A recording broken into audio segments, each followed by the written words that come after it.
Hi friends, welcome back to our channel.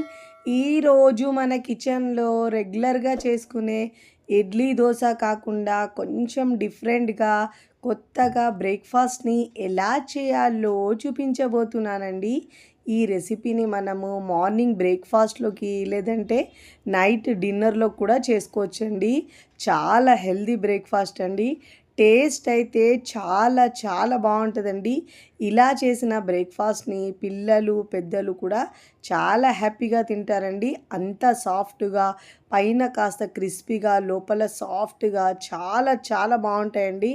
ఒక్కసారి తిన్నారంటే మళ్ళీ మళ్ళీ కావాలంటారండి, అంత టేస్టీగా ఉంటుందండి. మరి ఇక ఏమాత్రం ఆలస్యం చేయకుండా ఇన్స్టెంట్గా చేసుకునే ఈ బ్రేక్ఫాస్ట్ని ఎలా చేయాలో చూద్దాం రండి. ముందుగా ఇక్కడ నేను ఒక మిక్సింగ్ బౌల్ తీసుకొని దాంట్లో మీరు కప్పు, గ్లాస్ దేంతో అయినా తీసుకోవచ్చు. నేను ఇక్కడ మెజరింగ్ కప్తో 1/2 కప్పు పెసరపప్పు తీసుకుంటున్నానండి. హాఫ్లో సగం మనము మినపప్పు తీసుకోవాలి. ఇక్కడ నేను మినపగుళ్ళు 1/4 కప్పు తీసుకున్నానండి. ఇలా తీసుకొని వాటర్ పోసుకొని ఒక 2 నుంచి 3 సార్లు శుభ్రంగా వాష్ చేసుకోవాలండి.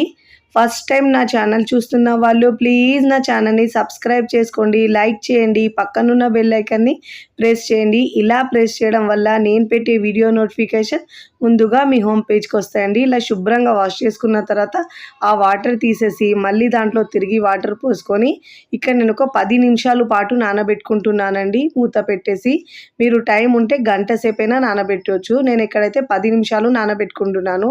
ఒక 10 నిమిషాల తర్వాత చూపిస్తున్నాను చూడండి. పప్పులు ఇంకా మినపప్పు కూడా బాగా నానేయండి, 2 పప్పులు కూడా. ఇప్పుడు ఇలా బాగా నానిన తర్వాత మిక్సీ జార్ తీసుకొని ఈ పప్పుల్ని మనం మిక్సీ జార్లో వేసుకోవాలి. వేసుకొని వీలైనంత వరకు మెత్తగా గ్రైండ్ చేసుకోవాలండి. ఇప్పుడు ఇలా మొత్తం పప్పుని మనం మిక్సీ జార్లో ట్రాన్స్ఫర్ చేసుకోవాలండి. టేస్ట్ అయితే చాలా చాలా బాగుంటాయండి. చాలా సాఫ్ట్గా, మృదువుగా, సూపర్ టేస్టీగా వస్తుందండి ఈ బ్రేక్ఫాస్ట్ అయితే. చూడండి, ఇప్పుడు ఒక ఇంచ్ అల్లం ముక్క వేసుకోవాలండి. పచ్చిమిరపకాయలు ఒక 2 నుంచి 3 దాకా వేసుకోవచ్చండి. ఇక్కడ నేనైతే 2 వేసుకున్నాను. ఇప్పుడు దీంట్లో 1 టీ స్పూన్ దాకా జీలకర్ర వేసుకోవాలి.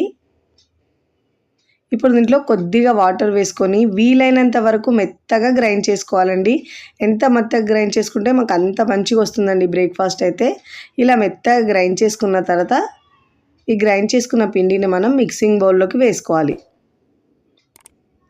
ఇప్పుడు ఇలా పిండి మొత్తం మిక్సింగ్ బౌల్లో వేసుకున్న తర్వాత ఇప్పుడు దీంట్లో మనము ఏ కప్పుతో అయితే పెసరపప్పు తీసుకున్నామో అదే కప్పుతో 1/2 కప్పు గోధుమ పిండి తీసుకోవాలండి. పెసరపప్పు ఎంత తీసుకున్నామో అదే క్వాంటిటీతో 1/2 కప్పు తీసుకోవాలి. 1/4 కప్పు ఏమో మినపగుళ్ళు తీసుకోవాలండి. ఇప్పుడు దీంట్లో సన్నగా తరిగిన తురుముకున్న క్యారెట్ వేసుకోవాలండి. ఇలా బాగా తురుముకున్న ఒక పెద్ద క్యారెట్ని తురుముకున్నానండి. ఇప్పుడు దీంట్లో సన్నగా తరుక్కున్న కొత్తిమీర వేసుకోవాలండి, ఒక 2 టేబుల్ స్పూన్ దాకా. సన్నగా తరిగిన ఉల్లిపాయ ముక్కలు, ఒక ఉల్లిపాయని కట్ చేసి వేసుకున్నాను. సన్నగా తరిగిన కరివేపాకు ఆకులు వేసుకోవాలండి. ఇలా సన్నగా కట్ చేసుకుని వేసుకుంటే బాగుంటాయండి. ఇప్పుడు ఇలా మిక్స్ చేసుకోవాలి అన్ని ఇంగ్రీడియంట్స్ని. ఇలా చూసుకుంటూ ఒకవేళ వాటర్ తక్కువ ఉంటే మళ్ళీ దాంట్లో వేసుకొని మిక్స్ చేసుకోవచ్చండి. అదే ముందు వేస్తే మనకు బ్యాటర్ పల్చగా అయిపోతుందండి. ఇప్పుడు ఇలా మిక్స్ చేసుకున్న తర్వాత మన కన్సిస్టెన్సీ తెలుస్తుంది కదండి, అప్పుడు వాటర్ని యాడ్ చేసుకోవాలి. ఇప్పుడు పిండిని మనము ఉండలు లేకుండా బాగా మిక్స్ చేసుకోవాలండి. ఇప్పుడు పిండిని బాగా మిక్స్ చేసుకోవాలండి. ఇప్పుడు ఇలా బాగా మిక్స్ చేసుకున్న తర్వాత రుచికి సరిపోయినంత ఉప్పు వేసుకోవాలండి. మీ టేస్ట్ని బట్టి ఉప్పు, కారం యాడ్ చేసుకోండి. ఇప్పుడు దీంట్లో మనం ఇన్స్టెంట్గా బ్రేక్ఫాస్ట్ చేస్తున్నాం కాబట్టి 1/4 టీ స్పూన్ వంట సోడా వేసుకోవాలండి. లేదంటే మీరు ఈనో ఉంటే ఈనో అయినా వేసుకోవచ్చు దీంట్లో. ఇప్పుడు ఇలా వేసుకున్న తర్వాత మిక్సీ జార్ కడిగి ఒక 1/4 కప్పు దాకా వాటర్ దీంట్లో వేసుకోవాలండి. చూడండి, వీడియోలో చూపించిన విధంగా కన్సిస్టెన్సీ ఇలా ఉండాలండి. అప్పుడే మనకు పర్ఫెక్ట్గా వస్తుందండి దోశలు అయితే. బంద్ దోశలండి, వీటిని బంద్ దోశలు అని కూడా అంటారండి. చాలా బాగుంటాయి, చాలా సాఫ్ట్గా, స్పాంజీగా, తిన్నా కొద్దీ తినాలనిపిస్తాయండి.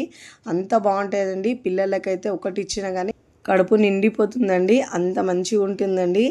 చాలా టేస్టీగా ఉంటుంది. పిల్లలైతే ఒకసారి రుచి చూస్తే మళ్ళీ కావాలంటారండి, అంత టేస్టీగా ఉంటాయండి ఇవైతే. చూడండి వీడియోలో చూపించిన విధంగా ఇలా ఉండాలండి కన్సిస్టెన్సీ. అప్పుడే మనకు పర్ఫెక్ట్గా వస్తాయి బన్ దోశలు అయితే. వీడియోలో మీకు చూపిస్తున్నాను చూడండి, ఇలా బాగా మిక్స్ చేసుకోవాలండి. ఇలా మనం సోడా వేసుకొని చేసుకోవడం వల్ల లోపల వరకు స్పాంజీనెస్ వస్తుంది, సాఫ్ట్గా చాలా బాగుంటాయండి. ఇప్పుడు ఇలా పిండిని కలుపుకున్న తర్వాత స్టవ్ మీద ఇలా పోపు ప్యాన్ పెట్టుకోవాలండి, లేదంటే మీరు కడాయిలో అయినా చేసుకోవచ్చండి. ఇప్పుడు దీంట్లో టేస్ట్ మంచిగా రావడానికి నేను ఇక్కడ నువ్వులు వేసుకున్నాను. 1 టీ స్పూన్ దాకా ఆయిల్ వేసుకొని నువ్వులు వేసుకొని దాంట్లో ఇలా కలోంజీ సీడ్స్ వేసుకోవాలండి. ఆనియన్ సీడ్స్ అంటారు, అది వేసుకుంటే ఫ్లేవర్ చాలా బాగుంటుంది. ఇప్పుడు గరిటెన్నర పిండి వేసుకొని లో ఫ్లేమ్లో ఉడికించుకోవాలండి. మూత పెట్టేసి లో ఫ్లేమ్లో ఉడికించుకుంటే మనకు లోపల వరకు ఉడికి పచ్చిదనం అనేది ఉండదు. ఇక నేను పైన తడి ఆరే వరకు లో ఫ్లేమ్లో ఉడికించుకొని మరోవైపుకి టర్న్ చేసుకోవాలి. మంచి గోల్డెన్ కలర్ వచ్చే వరకు లోపల వరకు మంచి కుక్ అయ్యే వరకు కుక్ చేసుకోవాలండి.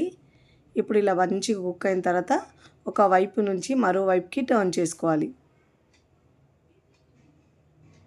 ఇలా టర్న్ చేసుకోవాలండి. 2 వైపులో మంచి గోల్డెన్ కలర్ వచ్చే వరకు కాల్చుకొని ప్లేట్లోకి తీసుకోవాలి. ఇలా మంచి కలర్ వచ్చే వరకు కాల్చుకొని ప్లేట్లోకి తీసుకోవాలి. చూస్తుంటేనే పిల్లలైతే ఎప్పుడెప్పుడు తినాలనిపిస్తారండి. బన్ లాగా లోపల మంచిగా సాఫ్ట్గా చాలా బాగుంటాయండి. ఇప్పుడు ప్లేట్లోకి తీసుకోవాలి. ఇక నేను మరొకటి వేసి చూపిస్తున్నానండి. ఇప్పుడు స్టవ్ మీద ఇదే విధంగా ఆయిల్ వేసుకోవాలి. మళ్ళీ నువ్వులు కలోంజీ సీడ్స్ వేసుకొని తర్వాత బ్యాటర్ వేసుకోవాలండి. వేసుకొని ఒకవేళ మీకు లావుగా వేసుకుంటే లోపల పచ్చిదనం అనిపిస్తే కాస్త సన్నగైనా వేసుకోవచ్చండి, పల్చగైనా వేసుకోవచ్చు. కానీ ఇలా మనం బన్ లాగా కావాలంటే లావుగా వేసుకొని లో ఫ్లేమ్లో ఉడికించుకుంటేనే మనకు లోపల వరకు వేగి పచ్చిదనం అనేది ఉండదండి. లోపల వరకు స్పంజినెస్ బాగా వస్తుంది. ఇప్పుడు ఇలా ఒకవైపు కాలిన తర్వాత మరోవైపుకి టర్న్ చేసుకోవాలి. మంచిగా 2 వైపులా గోల్డెన్ కలర్ వచ్చే వరకు చక్కగా కాల్చుకొని ప్లేట్లోకి సర్వ్ చేసుకోవాలి. చూస్తుంటేనే ఎంత బాగా వచ్చినాయో కలర్ కూడా సూపర్ టేస్టీగా ఉంటాయండి. నేను ఇక్కడ సర్వింగ్ ప్లేట్లోకి సర్వ్ చేసుకుంటున్నాను. చూస్తుంటేనే పిల్లలు పెద్దలు కూడా ఎప్పుడెప్పుడు తినాలనిపిస్తాయండి, అంత టేస్టీగా ఉంటాయండి. ఇక్కడ మీరు ఒట్టిగా ఇచ్చినా కానీ పిల్లలు చాలా ఇష్టంగా తింటారు. మీకు నచ్చిన చట్నీతో సర్వ్ చేసుకోవచ్చండి. నేనైతే పల్లీ చట్నీ చేసుకున్నాను. పచ్చడితో తిన్నా కానీ సూపర్ టేస్టీగా ఉంటుందండి. పిల్లలైతే ఇస్తే ఇలా ఆడుకుంటూ బన్లాగా తినేస్తారండి, అంత బాగుంటుందండి. పైన కాస్త క్రిస్పీనెస్, లోపల సాఫ్ట్గా స్పాంజీగా భలే రుచిగా ఉంటాయండి. ఒక్కసారి రుచి చూస్తే మళ్ళీ మళ్ళీ కావాలంటారు. ఇక్కడ మీకు తుంచి చూపిస్తున్నాను చూడండి. మీరు కూడా తప్పకుండా స్పాంజీగా ఉండే ఈ బన్ దోశను ఒక్కసారి ట్రై చేయండి. ట్రై చేసి ఎలా కుదిరిందో కామెంట్ ద్వారా తెలియచేయండి. వీడియో నచ్చితే లైక్ చేయండి, ఫ్రెండ్స్ ఫ్యామిలీకి షేర్ చేయండి. మరికొన్ని టేస్టీ సింపుల్ క్విక్ రెసిపీస్ కోసం టీ కిచెన్ని సబ్స్క్రైబ్ చేసుకోండి. కమెంట్ చేయడం అస్సలు మరవకండి. Thanks for watching.